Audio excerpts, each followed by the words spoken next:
เมื่อนี้ข้าพเจ้าพี่น้องและก็ลูกหลานย้อนเวลาไปอีกในเหตุการณ์หนึ่งที่อยู่ในความทรงจำของข้าพเจ้าเองในปี1970ที่ข้าพเจ้าเป็นสังฆีวัดอยู่ที่บ้านไก่เคียงแห่งหนึ่งเพราะว่าบ้านข้าพเจ้าหันมันบ่มีโรงเรียนเพราะว่าเป็นบ้านน้อยและข้าพเจ้าก็ไปเรียนอยู่อีกบ้านหนึ่งซึ่งเป็นบ้านไก่เคียงกันบ้านดังกล่าวหันเป็นบ้านใหญ่แต่ก็ได้มีโรงเรียนก็ได้เข้าโรงเรียนได้เอาตัวหันเข้าไปอยู่ในวัดเป็นสังฆีวัดนำพระอาจารย์หันขั้นอยู่มาได้ยะหนึ่งหันก็รู้สึกว่าอยู่คนเดียวแต่ก็นึกออกได้ว่ามีหมู่อยู่ผู้นึงอยู่ในบ้านหั่นนะก็ได้คิดว่าอยากจะกลับไปเอาหมู่ผู้นั้นหันมาเรียนหนังสือนำกันย้อนความว่าสนิทสนมตะกี้หันเคยอยู่เคยกินเคยเที่ยวเล่นนำกันอยู่ในบ้านหันเพราะว่าหมู่ผู้นั้นหันเกิดมื้อเดียวเดือนเดียวปีเดียวกันหั่นนะก็ได้สนิทสนมกันมาตั้งแต่พุ่นแหละเป็นเสี่ยวเป็นเฮ้ยกันหั่นแหละตามภาษาของเด็กน้อยหันพวกคิดได้นั่นก็ลาพระอาจารย์ก็กลับเมื่อบ้านมันกลับเมื่อบ้านก็ไป โอ้ล่มไปเว้ากันคุยกันกับหมู่หันหมอนั่นก็บ่ได้ลังเลเพราะเท่าใดหมอนั่นก็ตัดสินใจว่าเฮาสิไปเฮียนแล้วก็ทั่วถึงเวลากลับมาก็หมอก็มานำหลังจากมานำก็เข้าไปหาพระอาจารย์ก็ไปก้มกราบพระอาจารย์การด้วยความเมตตาพระอาจารย์เพิ่นก็บ่ได้คิดได้ขัดขืนอิหยังบ่ได้ว่าแนวใดเพิ่นก็ยินดีที่ว่ามีความตั้งใจอยากทำอยากเฮียนแถมเพิ่นก็ยังถามว่าสิเฮียนแท้บ่สิอยู่ได้แท้บ่อยู่วัดอยู่ว่าบ่คิดฮอดพ่อฮอดแม่บ่หั่นนะเพิ่นก็ถามอยู่แต่ว่าก็เนาะเฮามุกกับครูบาอาจารย์แล้วก็อยู่ในวัดหั่นเนาะแล้วก็ไปเรียนหนังสือปกติไปเข้าโรงเรียนข้าพเจ้าก็มีหมู่ขึ้นมาก็รู้สึกดีอกดีใจในส่วนนั้นนะอยู่มาได้ประมาณ2 เดือนนี่แหละบัดนี้ทั้งพระอาจารย์เพิ่นก็เห็นลูกหลานของเพิ่นนะที่ว่าอยู่ในสภาพที่มีความยุ่งยากทั้งฐานะครอบครัวก็บ่อันนี้ปานใดบ่อยากสะดวกสบายปานใดหั่นนะเพิ่นก็เลยว่าให้ลูกให้หลานเพิ่นมาอยู่นำกันสิได้มีหมู่นะก็มีหลานเพิ่น2 คนก็มาอยู่วัดเป็นหมู่กันพอดีได้4 คนข้าพเจ้าก็ดีใจและช่วงนั้นเนาะเพราะว่าเคยอยู่คนเดียวมาหลายเดือนเติบแต่ว่ามาช่วงนั้นได้มีหมู่เพิ่มเข้ามาเป็น4 คนนะความรู้สึกก็อบอุ่นขึ้นเพราะว่าก็มีหมู่เด่นมีหมู่เฮ็ดเวียกช่วยงานวัดให้เว้ากันได้ร่วมกันมันก็เป็นความสุขอันนึงอยู่ในช่วงนั้นนะแต่ว่าหลังจากนั้น1 เดือนผ่านไปอีกเนาะและหมู่ของข้าพเจ้าหมอที่ว่าอยู่บ้านเดียวกันนั้นเพิ่นลาพักเพิ่นกลับเมื่อบ้านย้อนเหตุผลที่ว่าเมื่อซอยเวียกอีพ่ออีแม่หั่นแหละคิดว่าวันเสาร์วันอาทิตย์วัน2 วัน 3 วันสิกลับหั่นนะแต่หลังจากที่หมอกลับไปเยี่ยมบ้านหั่นบ่เห็นกลับมาเลยทั้งที่ว่าบ้านก็อยู่ไกลกันหั่นแหละห่างกันประมาณกิโลเมตรกว่าๆนี่แหละแต่ว่ากิโลเมตรกว่าๆนี่คันสิเที่ยวไปโรงเรียนหั่นตามภาษาของเด็กน้อยมันเป็นไปบ่ได้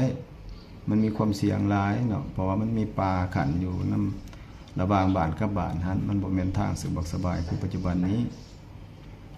คันบ่เห็นกลับมาอังสันข้าพเจ้าก็ได้คิดว่าหมอนี่บ่กลับมาแล้วนะไปเด้อได้โรงเรียนก็ออกเด้อนะเพราะว่าเมื่ออยู่บ้านเพิ่นสิ้นเคยกับการอยู่แบบชนบทแบบอยู่กับพ่อกับแม่เพิ่นอาจสิมีความสุขกว่าจังซั่นนะบัดนี้คันอยู่มาอีกเนาะก็ได้ประมาณดนเติบหั่นแหละ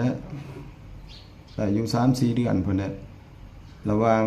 หลานพระอาจารย์2 คนหันก็เกิดมีความคิดจังได๋บ่ฮู้เนาะก็ถอยกลับไปอีกออกนี้แต่ว่าท่านอีกบ่ฟังความพระอาจารย์ซับหลานเพิ่น2 คนหั่นนะก็ทยอยออกจากวัดไปก็เหลือแต่ข้าพเจ้าผู้เดียวอยู่ในวัดนั้นข้าพเจ้าก็เลยคิดว่าแทนที่คิดว่าสิมีหมู่มีเพื่อน ได้หันได้เฮียนได้โอ้ได้ร่วมกันเฮ็ดเวียกเฮ็ดงานอยู่นำวัดนำว่าได้มีความสุขนะแต่สุดท้ายมาก็หมู่ก็ออกไปเบิดนะแต่ก็บ่เป็นหยังข้าพเจ้าก็บ่ได้เสียอกเสียใจแต่ว่าก็คิดน้อยใจอยู่บัดว่าโอ้จากที่ว่าเคยมีหมู่โอ้ร่วมกันหยังกันม่วนเสเฮฮากันอยู่ในวัดนะได้เว้าได้ร่วมกันได้ปรึกษากันได้เด่นกันแต่สุดท้ายมาหมู่ก็ไปเบิดก็บ่เป็นหยังขาดเหลือข้าพเจ้าคนเดียวข้าพเจ้าก็ยังสืบต่อเพราะว่ามันเป็นเงื่อนไขเดียวที่เด็กหน่อยผู้หนึ่งในสมัยแต่ก่อนหันจะเฮ็ดได้ก็คือการเอาโตนี่ไปอยู่ในพื้นฐานในแหล่งที่มีบ่อนศึกษาบ่อนเรียนรู้คันบ่เฮ็ดแนวนั้นโอกาสที่จะได้ศึกษาเรียนหันบ่มีเมื่อตึบเนาะฉะนั้นข้าพเจ้าจึงมีความพยายามหั่นแหละถึงมันว่าหมู่สิออกไปเบิดแล้วก็ตามแต่ข้าพเจ้าก็ยังใส่ความพยายามของตัวเองหั่นแหละอยู่ในวัดหั่นไปก็บ่ได้คิดว่าโศกเศร้าง่วงเหงาเนาะเพราะว่ามีหมู่มีเพื่อนเป็นพระสงฆ์สามเณรหั่นแหละเพิ่นก็ร่วมสู้ช่วยเหลือเพิ่นก็เบิ่งแย่งในการกินการอยู่เบิ่งแย่งในการศึกษาเรียนเพิ่นก็บอกก็สอนเนาะแทนที่ว่าข้าพเจ้าหันไปเรียนทั้งโลกหั่นก็เรียนอยู่แล้วแต่กลับมาวัดหันเพิ่นก็ยังบอกยังสอนอีกหั่นนะก็ถือว่ามันก็เป็นความเมตตาของครูบาอาจารย์หั่นแหละหั่นนะจังว่าเมื่อเฮาเลี้ยวคืนหลังนี่เฮาจะเห็นว่าเด็กน้อยคนหนึ่งนี่นะที่มีความใฝ่ฝันอยากจะเรียนหนังสืออยากให้ตัวเองนี่เป็นคนหูหนังสือบ่อยากให้ตัวเองนี่เป็นคนกึกหนังสือในเมื่อเวลาเข้าไปหันก็มีความใฝ่ฝันอยากจะเรียนต่อไปเรื่อยๆตามภาษาของเด็กน้อยลำพังเด็กน้อยอายุ9 ปีนี่นะที่ตัดสินใจจากอีพ่ออีแม่จากบ้านเกิดของตัวเองไปอยู่อีกจุดหนึ่งที่บ่มีความอบอุ่นจากอีพ่ออีแม่หันมันเป็นการตัดสินใจที่เมื่อเบิ่งขึ้นหลังไปนะมันเป็นการตัดสินใจที่สูงส่งสมควรเนาะเพราะว่าอยู่ในวัดท่านต้องได้เฮ็ดตามระเบียบของวัดหั่นนะวัดเพิ่นมีระเบียบมีวินัยของเพิ่นบ่แม่นสิได้ไปโลๆเล่ๆสิไปไสมาไสก็ต้องได้บอกเวลาได้ขอเนาะแต่ว่ามันก็เป็นการฝึกฝนเด็กน้อยคนหนึ่งเนาะให้มีนิสัยให้เป็นคนรู้จักระเบียบให้เป็นคนรู้จักความอดทนความภาคเพียรถึงแม้ว่าสิบ่มีหมู่มีฝูงในพวกลังกาวหันได้ออกไปแล้วแต่ว่าก็ยังสืบต่อหั่นนะฉะนั้นเมื่อมาเปรียบเทียบกับเงื่อนไขในปัจจุบันนี้พวกลูกพวกหลานคนรุ่นใหม่นี่นะที่เกิดใหม่ใหญ่รุ่นนี่นะมีเงื่อนไขถ้าเปรียบเทียบกับแต่ก่อนนี่มันต่างกันหลายเงื่อนไขในการศึกษาเรียนการพัฒนาตัวเองการพัฒนาทุกสิ่งทุกอย่างนั่นแหละมันจะเหนือกว่ามันจะสะดวกสบายกว่าแต่ก่อนหลายเนาะฉะนั้นจึงว่าโลกเฮานี่มันพัฒนาไปทางหน้าเรื่อยๆเฮาเบิ่งบ้านเมืองแต่ละมื้อนี่บ่ได้อยู่บนเก่าแม้มีการพัฒนาก่อนบ้านเมืองสิพัฒนาได้คนต้องพัฒนาก่อนคือเฮาเข้าใจหั่นแหละแล้วก็โอกาสเวลาที่มันเหมาะสมเฮาสิถิ่มโอกาสนั้นไปมันก็เป็นเสียดาย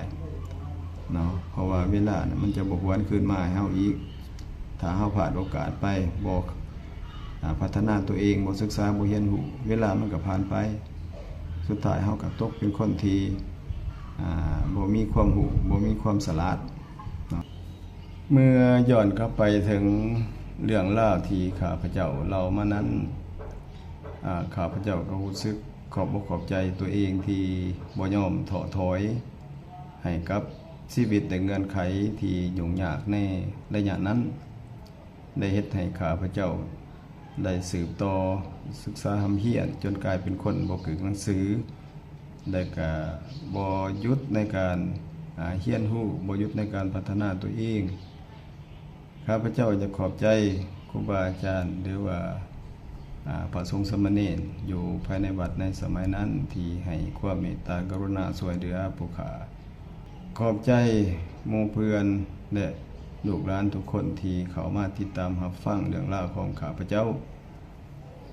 เที่ยวหน้าข้าพเจ้าก็จะนำเอาเรื่องราวที่อยู่ในความทรงจำในสมัยเป็นเด็กน้อยมาเล่าให้หมู่เพื่อนลูกหลานฟังอีกขอขอบใจ